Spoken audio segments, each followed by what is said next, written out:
So the sections are intro, which is like basic carbon structure.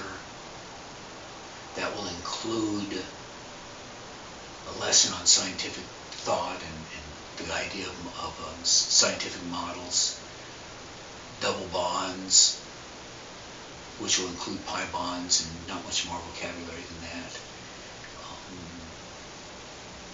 A section on stereochemistry, which will be very, very vocabulary limited. I think it's sort of part of the fascination of organic chemistry, and I think that the students should be exposed to it, but not agonized over it.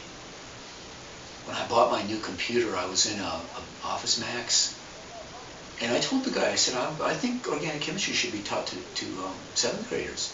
And he shudders and says, God, you have no idea how many people fail organic chemistry. Which I took as a pretty serious lesson, but I'm thinking that the lesson is that organic chemistry is very poorly taught, and it doesn't need to be done that way. One of my incentives for this class comes from this experience. About 4 years ago, I took a graduate level course in molecular biology. It was like genetics and DNA repair and DNA manipulation and complex molecular biology. The course was for graduating biology, molecular biology majors. It was a real serious graduate level course. The students were 90% undergraduates, but I got a graduate credit for what that's worth. But the course required no knowledge in chemistry except for molecular structure. It required no knowledge of physical chemistry, no knowledge of quantum mechanics, no knowledge of electron theory. It required no knowledge of chemistry outside of molecular theory. When students are done with the course they're about to engage in, they will be prepared to take this graduate level course. I'm sitting in there as an old school chemist. I knew more about chemistry than anybody in the class, including the professor. The professor's basic understanding of chemistry was not very good.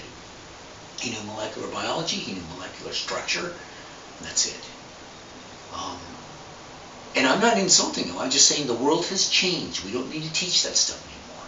Molecular structure is not a difficult subject. Molecular structure is a doable, understandable, visual, lends itself to tactile understanding. Some students will like it and some students won't, but that's the way education tends to be. Students that like traditional solutions chemistry and stoichiometry may not like organic chemistry and vice versa.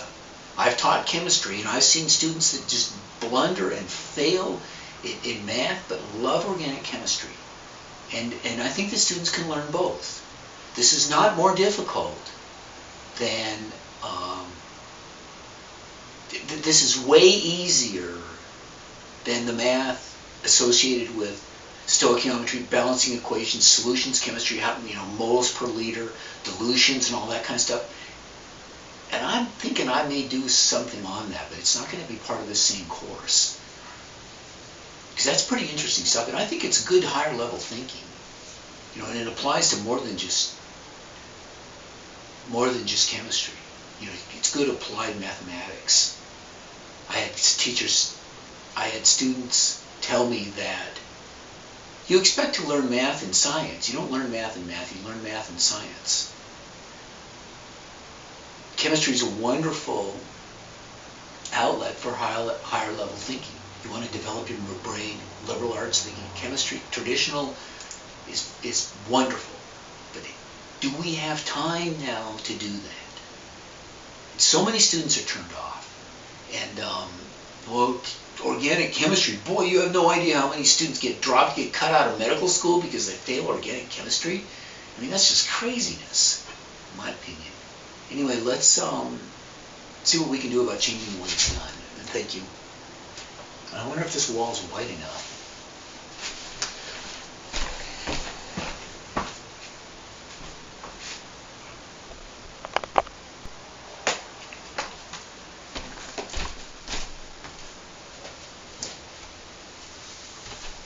Okay, this is the This is the 320.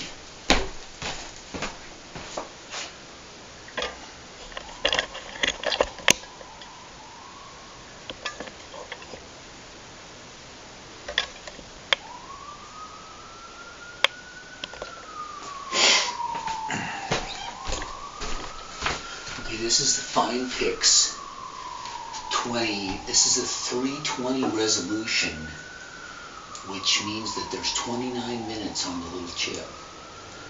I have no intention of using that long. Here we are in the Pencils and Paste studios, figuring out how to make videos. Conflicts which we are dealing with are how to do side-by-side pictures and how to put captions within the picture. The basic structure of the movies, the basic structures of the videos are going to be John, that's me, sitting not on a toilet, but on in a simple studio. As he speaks, there's going to be other things going in the background. The other things going in the background are fairly simple. There are going to be models being made, writing on a whiteboard, and then captions. Like, for example, I want to show an image of a molecular model being manipulated. That will be a separate video, which will be either next to me or on top of me, but the dialogue will be consistent. So I will be saying, and here we have a tetrahedral model of carbon, and it will immediately flash to hands only visible without my face in it, or at the very least at the side.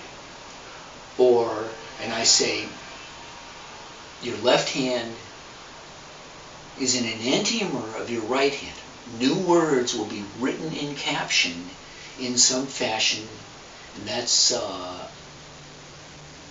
the extent of the graphics. Like video effects, that's it. That's it.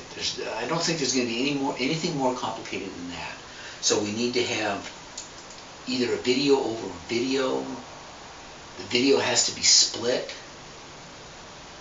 In other words, a right frame going separate from a left frame. And I'm not sure my Adobe software will do that. But we'll have to figure it out. My attitude toward it is I can deal with it, whatever constraints I'm given, as long as I know and understand what those constraints are. In other words, an extreme example would be I could run the video in active sense next to me, run it actively, do my part next to it, and record it as one shot. That would be doable. Not pleasant, but doable, I think.